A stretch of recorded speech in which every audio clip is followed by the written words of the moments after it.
एक क्वेश्चन है LCM given है दो नंबर्स का, ये हमें एचसीएफ फाइंड करना है। ऐसे केस में हमेशा हमें ये आइडेंटिटी यूज करना है, LCM into HCF is equal to product of numbers.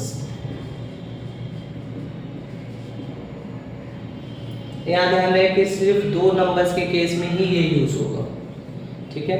तो यहाँ पर क्या हो जाएगा, एलसीएम गिवन है 72 और एचसीएफ हमें फाइंड करने हैं।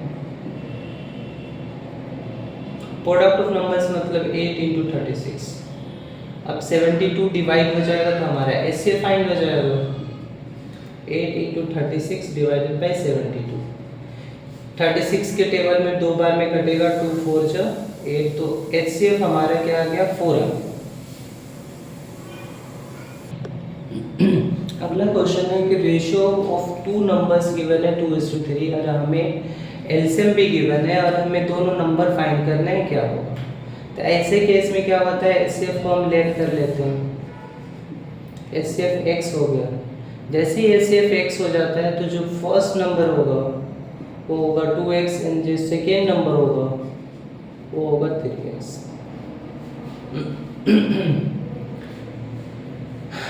बचपन से करते आ रहे हैं, जब भी रेशियो होता है तो नंबर्स क्या लेट करते हैं 2x एंड 3x। तो जो x होता है एक्चुअल में वो एचसीएफ होता है, तो ये बात को ध्यान में रखना है। अब हम फॉर्मूला लगा सकते हैं, LCM into HCF is equal to, LCM क्या गिवन है 240 इंटू एचसीएफ, एचसीएफ x है, is equal to first number into second number. यहाँ से x डिवाइड लग के कैंसिल हो जाएगा x।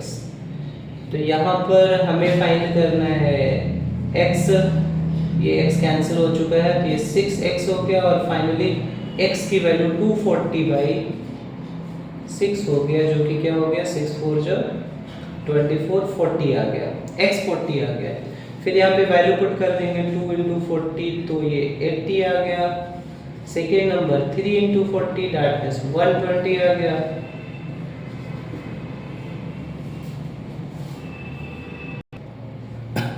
नेक्स्ट क्वेश्चन है ratio of two numbers given है और इसका एचसीएफ 10 गिवन है, तो हमें एलसीएम फाइंड करना है। तो अभी मैंने बताया था कि जो भी एचसीएफ होगा, जैसे x एचसीएफ हो जाता तो नंबर क्या हो जाता है 2x एंड 3x। तो यहाँ पे x की वैल्यू दे रखी है 10, तो जो फर्स्ट नंबर होगा वो क्या हो जाएगा 2x, तो ये 2 इंटू 10 दैट मीन्स 20 हो जाएगा। जो सेकेंड नंबर हो जाएगा वो कितना हो जाएगा 3x, दैट मीन्स ये 30 हो गया। अब फॉर्मूला लगा लेंगे एलसीएम इंटू एचसीएफ। एलसीएम हमें फाइंड करने हैं, एचसीएफ 10 गिवन है is equal to first number into second number. तो यहाँ से एलसीएम आ जाएगा 2 3 जा 600 डिवाइडेड बाई 10 दैट मीन्स 60 आपका एलसीएम आ जाएगा।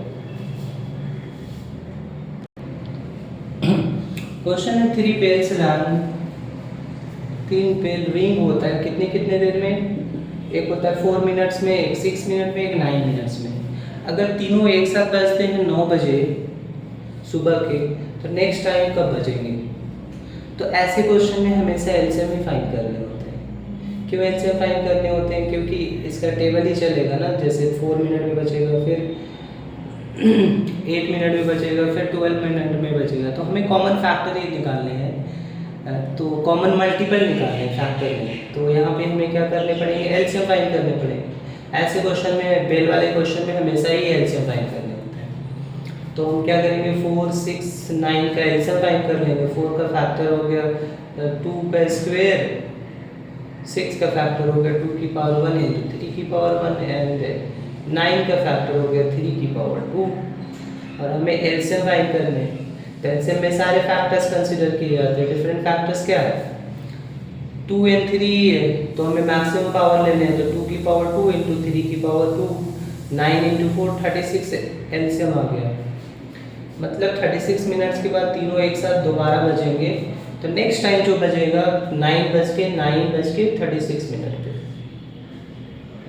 AM ही, ठीक है। तो ये इजी काफ़ी है, ये काफ़ी इम्पोर्टेंट बुक है, क्वेश्चन है 3 set of books A B C, ये बुक्स साइंस मैथ्स और कोई और सब्जेक्ट के भी हो सकते हैं, ध्यान देना, हिंदी इंग्लिश कुछ भी। एक का टाइप है 330 जो बुक्स है 336, दूसरा बुक है 240 नंबर में, और थर्ड बुक है जो सी है 96 बुक। उसके स्टैक बना के रखे जा रहे हैं, एक के ऊपर एक लाइब्रेरी में रखे जा रहे हैं।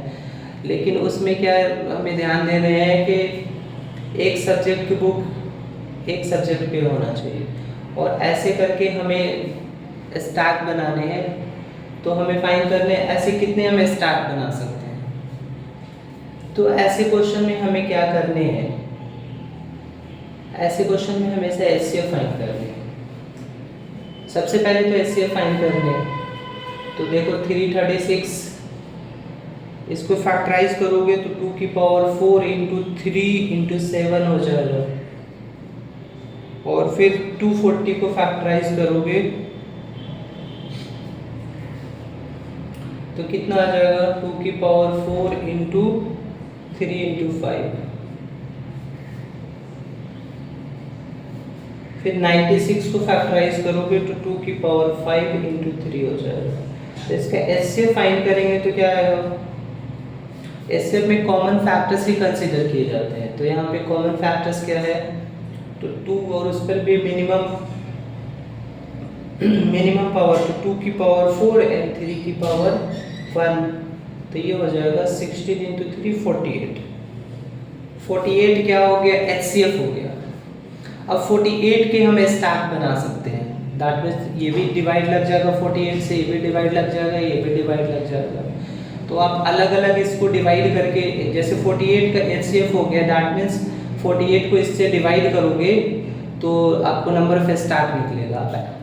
तो क्या कर सकते हो, अलग अलग स्टैक निकाल के ऐड कर सकते हो, या सारे बुक्स को ऐड करके इससे डिवाइड कर दोगे, दोनों से आंसर सेम आएगा। तो नंबर ऑफ स्टैक क्या हो जाएगा, 336 divided by 48 plus 240 divided by 48 plus 96 divided by 48।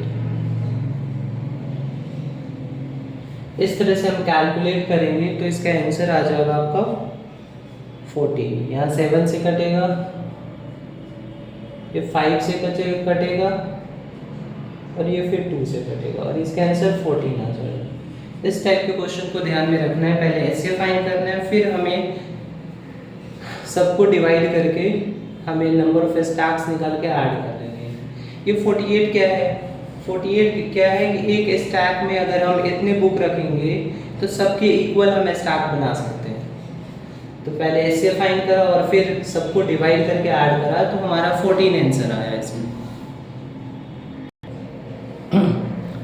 हमें प्रूफ करना है कि ये जो नंबर्स गिवन है कि कंपोजिट नंबर है। अब कंपोजिट नंबर क्या होता है, जिसके एटलीस्ट 3 फैक्टर्स होते हैं। कोई भी नंबर, जैसे सपोज करो मैं 7 की बात करूं तो इसके ओनली 2 फैक्टर्स है, 1 और नंबर इटसेल्फ। लेकिन कंपोजिट नंबर क्या होता है, जैसे 6 है तो 1 भी इसका फैक्टर है, 6 भी है एंड 2 भी है एंड 3 भी है, तो ये कंपोजिट नंबर हो गया। 2 से ज़्यादा एक अलग फैक्टर अगर आ जाए तो वो क्या हो जाता है, कंपोजिट नंबर आ जाता है। तो ऐसे क्वेश्चंस में हमें क्या करना है, दोनों में 7 कॉमन आ रहा है, 7 कॉमन निकाल लेंगे। तो यहाँ पे 1 बचेगा, यहाँ पे बचेगा 6 इंटू 5 इंटू 4। इसको सोल्व करेंगे, क्या आ जाएगा, 26 of 120 प्लस 1 121। इसको फर्दर भी फैक्टराइज कर सकते हैं, लेकिन इसको मल्टीप्लाई करेंगे तो 7 1 जो 7 7 2 जो 14 और 7 1 जो 7 8 आ गए 847। दैट मीन्स इसको सोल्व करके 847 आएगा।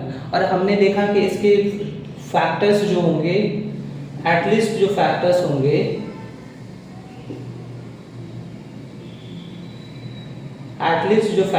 वो क्या क्या होंगे, 1 तो होगा ही, एंड 7 भी होगा, इसके फैक्टर्स में आ रहे हैं, और 121 भी होगा, और जो भी गिवन नंबर्स है वो भी होगा। तो क्या हो गया, इसमें गिवन नंबर के अलावा और भी फैक्टर्स है, 847 have factors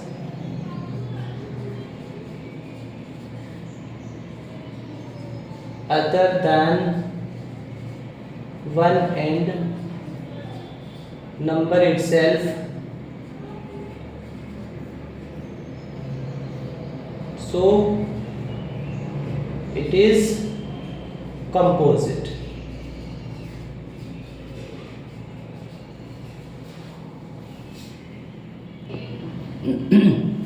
नेक्स्ट क्वेश्चन है प्रूव दैट 6 की power n does not and with 0। देखो 6 कोई भी नंबर एंड विद 0 तभी होगा, number and with 0 only if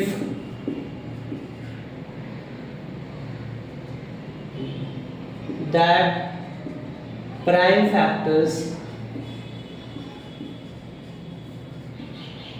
of the form क्या होना चाहिए, 2 की पावर m इन 2 होना चाहिए एंड 2 की पावर n एंड 5 की पावर n, मतलब 2 एंड 5 होना चाहिए नंबर एंड विद 0 होने के लिए। तो हम क्या करेंगे, 6 को फैक्टराइज करेंगे तो क्या हो जाएगा, 6 को फैक्टराइज करेंगे तो 2 इंटू 3 होल पावर n, और इसको हम ब्रैकेट ओपन करेंगे तो 2 की पावर n इंटू 3 की पावर n। 0 से एंड होने के लिए 2 एंड 5 दोनों फैक्टर्स होना चाहिए। 0 से एंड होने के लिए क्या होना चाहिए, for 0 2 and 5 should be factors, दोनों होना चाहिए, मतलब बोथ दोनों फैक्टर्स होना चाहिए तभी होगा। तब यहाँ पे देखो 2 तो है लेकिन 5 नहीं है, तब क्या राइट करेंगे, 5 is not a factor of 6 की पावर n, सो 6 की power n does not and with 0।